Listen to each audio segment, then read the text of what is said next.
Saludos, amantes del terror y lo desconocido. Les doy la bienvenida a este rincón oscuro de la red. Un espacio donde las sombras cobran vida y los susurros de la noche cuentan sus secretos más profundos. Si eres de los que disfrutan sentir ese escalofrío que recorre la espalda, si buscas historias que te hagan dudar de la realidad y mirar dos veces sobre tu hombro, has llegado al lugar indicado. Aquí exploraremos juntos leyendas urbanas, relatos paranormales y cuentos que desafían toda lógica. Prepárense para apagar las luces, acomodarse y dejar que el miedo los envuelva. La función está a punto de comenzar y espero de corazón que la disfruten. Acompáñenme en este viaje a lo inexplicable.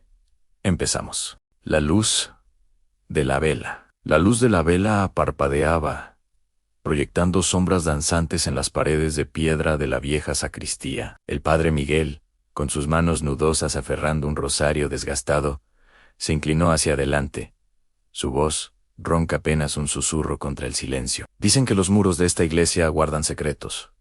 Y es cierto, no son solo los ecos de las plegarias pasadas, sino también los susurros de aquellos que se quedaron atrapados entre mundos. Hizo una pausa, sus ojos oscuros escaneando el rostro de la joven feligresa que se había ofrecido a ayudarle a organizar los archivos. Ella se llamaba Ana, una estudiante de historia, con una fascinación por lo macabro que a menudo la llevaba a los rincones más olvidados de la ciudad. Hubo una vez, hace mucho tiempo, comenzó el padre Miguel, una familia que vivió en la casa que ahora ocupa la panadería de doña Elena Los García, un matrimonio joven, con un bebé recién nacido. Parecían tenerlo todo en amor, prosperidad y una fe inquebrantable.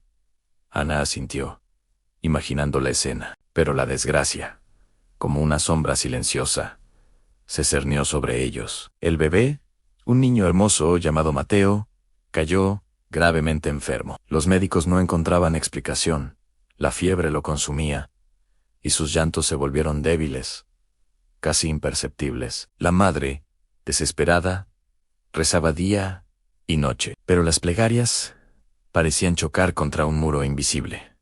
El padre Miguel se frotó la frente, como si el recuerdo le causara dolor. Una noche, la madre, agotada y al borde de la locura, tuvo un sueño. Soñó con una figura sombría, un hombre con ojos vacíos, que le susurraba al oído que la única forma de salvar a su hijo era a través de un pacto oscuro, que le prometía la vida de Mateo a cambio de algo que ella no entendió del todo.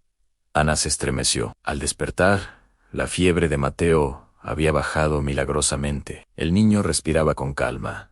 Su piel ya no ardía. La madre, llena de gratitud y alivio, creyó que sus plegarias habían sido escuchadas. Pero la paz duró poco. El sacerdote hizo una pausa dramática. Los días siguientes, la casa comenzó a cambiar. Objetos se movían solos. Puertas se abrían y cerraban con violencia. Y se escuchaban pasos en el pasillo vacío. El padre, un hombre escéptico al principio, comenzó a sentir un miedo helado que le paralizaba los huesos. Una noche, vio una sombra en el rincón de la habitación del bebé. Era la misma figura de su esposa, pero retorcida, malévola, con ojos que brillaban con una luz roja. ¿Y el bebé?, preguntó Ana en voz baja. El bebé, Mateo, se volvió un niño extraño, callado, observador, con una mirada que no correspondía a su edad. A veces, su madre juraba ver una sonrisa cruel en sus labios, una sonrisa que no era de niño. Y por las noches, cuando todos dormían, se oían risas infantiles que helaban la sangre, risas que no sonaban a alegría, sino a burla. El padre Miguel se levantó y caminó hacia una pequeña ventana que daba a la plaza del pueblo. Un día, el padre no pudo más. La casa se había convertido en su prisión. Decidió que debía huir, llevarse a su familia lejos de esa oscuridad que los envolvía. Empacó sus cosas deprisa, mientras su esposa, con una calma inquietante, preparaba la cuna de Mateo. Cuando intentó sacarlo de la casa, ella se interpuso. Sus ojos vacíos fijos en el nene, le dijo que no podía irse, que había hecho un pacto, que Mateo era suyo. Él, en un arrebato de desesperación, la empujó y corrió hacia la habitación del bebé. La encontró sentada en la mecedora, con Mateo en brazos. Pero el niño no respiraba. Su piel era fría como el mármol, y en la cara de la madre, en lugar de dolor, había una expresión de pura satisfacción. El padre Miguel se dio la vuelta, su rostro pálido, a la luz de la vela. El padre, enloquecido, tomó un crucifijo que colgaba en la pared y golpeó a su esposa. Ella, con una fuerza sobrenatural, lo lanzó contra la pared. Él cayó, herido, y vio como ella, con el cuerpo sin vida de su hijo, salía de la casa y se perdía en la noche. Nunca más se supo de ella. El padre, destrozado, se marchó del pueblo, y la casa quedó abandonada. Dicen que, a veces, en las noches de luna llena, se puede ver una figura solitaria paseando por la plaza.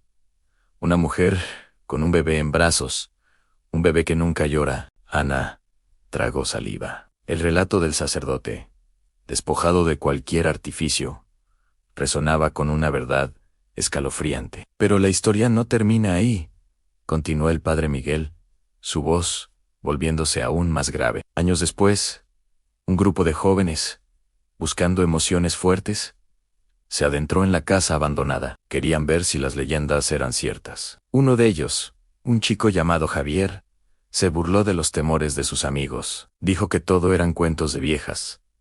El sacerdote hizo una pausa, dejando que la tensión se acumulara. Esa noche, los amigos de Javier lo esperaron en la plaza. Pero él nunca salió de la casa. Lo buscaron, llamaron a la policía, pero no encontraron rastro de él solo. Solo encontraron su linterna, encendida, en el centro de lo que había sido la habitación del bebé. Y en el suelo, grabadas con algo afilado, unas letras Anahora, ¿eres mío? El padre Miguel cerró los ojos por un instante. Los años pasaron, y la casa fue demolida para construir la panadería. Pero la historia de Javier y de la familia García se convirtió en una advertencia. Y dicen que, a veces, cuando la masa de la panadería está en su punto justo, se oyen risas infantiles desde el sótano, risas que suenan extrañamente familiares. Ana miró a su alrededor, sintiendo una frialdad que no provenía de la noche. ¿Y qué pasó con la mujer?, preguntó finalmente. Se dice que su espíritu, atado a la promesa que hizo, sigue buscando almas jóvenes, almas que pueda corromper, almas que pueda ofrecer a la entidad que la poseyó. Y a veces, cuando la noche es especialmente oscura y el viento aúlla entre los edificios, se puede sentir una presencia fría, una presencia que te observa desde las sombras, una presencia que te susurra al oído, prometiéndote lo que más deseas, a cambio de un precio que nunca podrás pagar. El padre Miguel se sentó de nuevo, la vela proyectando su rostro cansado. Estas no son historias inventadas. Ann, son ecos de tragedias reales, de almas perdidas que de alguna manera siguen ancladas a este lugar. Por eso, cuando sientas un escalofrío inexplicable o escuches un susurro en la soledad de la noche, recuerda las historias. Recuerda que hay cosas en este mundo que escapan a nuestra comprensión, cosas que se alimentan de nuestro miedo y de nuestra desesperación. Ana asintió, sintiendo un nudo en la garganta. La historia del padre Miguel había disipado cualquier romanticismo que pudiera haber tenido por lo macabro. Ahora, solo sentía un profundo respeto y un escalofrío que le recorrió la espalda. Un escalofrío que por un instante le pareció escuchar un susurro helado en el silencio de la sacristía. Hay una última historia, dijo el padre Miguel, su voz casi inaudible. Una que ocurrió aquí mismo, en esta iglesia. Hace unos 50 años, un joven seminarista, lleno de fervor y ambición, se sentía atraído por el poder. Creía que podía comunicarse con los espíritus, que podía controlar las fuerzas oscuras. Desafió a las advertencias de sus superiores, y una noche, en la cripta, realizó un ritual prohibido. Ana se inclinó aún más, cautivada por la gravedad en la voz del sacerdote. La noche fue tormentosa, se oían relámpagos y truenos que sacudían los cimientos de la iglesia. Los pocos monjes que quedaban en el monasterio, aterrorizados, escucharon gritos provenientes de la cripta. Luego, un silencio aterrador. Cuando finalmente se atrevieron a bajar, encontraron la cripta vacía. El altar estaba destrozado, y en el suelo había un círculo de símbolos extraños dibujados, con lo que parecía ser sangre seca. El padre Miguel hizo una pausa. Sus ojos fijos en Anan. El seminarista, un joven llamado Tomás, nunca apareció. Se le buscó por todas partes, pero fue como si la tierra se lo hubiera tragado. Sin embargo, los monjes empezaron a notar cosas extrañas en la iglesia. Sombras que se movían en los pasillos vacíos, susurros que parecían provenir de las paredes, y una presencia fría que se sentía en los lugares más oscuros. La iglesia se convirtió en un lugar de temor, y los fieles empezaron a abandonarla. ¿Y qué pasó con esa presencia?, preguntó Ana, su voz temblando ligeramente. Se dice que Tomás, en su intento por controlar el poder, abrió una puerta que no debió abrir, y que ahora su espíritu está atrapado en esta iglesia, vagando por los rincones oscuros, buscando una forma de escapar, o quizás buscando a alguien que tome su lugar. Los monjes más viejos juran haber visto su figura translúcida en las noches de luna llena, una figura que se desvanece en la oscuridad cuando uno intenta mirarla directamente. El padre Miguel suspiró profundamente. Y lo más inquietante, continuó, es que a veces, cuando se celebra la misa en la cripta, se oyen voces débiles mezclándose con los cánticos. Voces que no pertenecen a los vivos. Voces que parecen suplicar, o peor aún, advertir a Nana.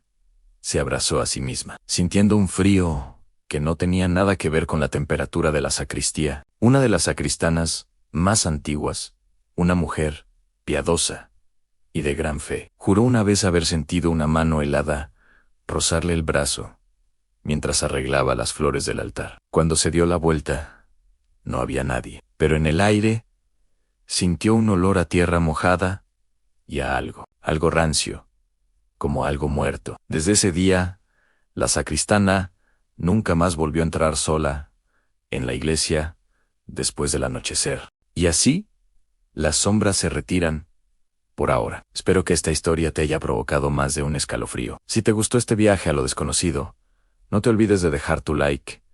Eso me ayuda muchísimo a seguir creando este contenido para ti. Y si eres nuevo por aquí y te fascina el terror tanto como a mí, ¿qué esperas para suscribirte? Activa la campanita para que no te pierdas ninguna de las próximas pesadillas que estoy preparando. Me encantaría leer en los comentarios qué fue lo que más te asustó, o si tienes alguna historia que te gustaría compartir. Gracias por acompañarme hasta el final.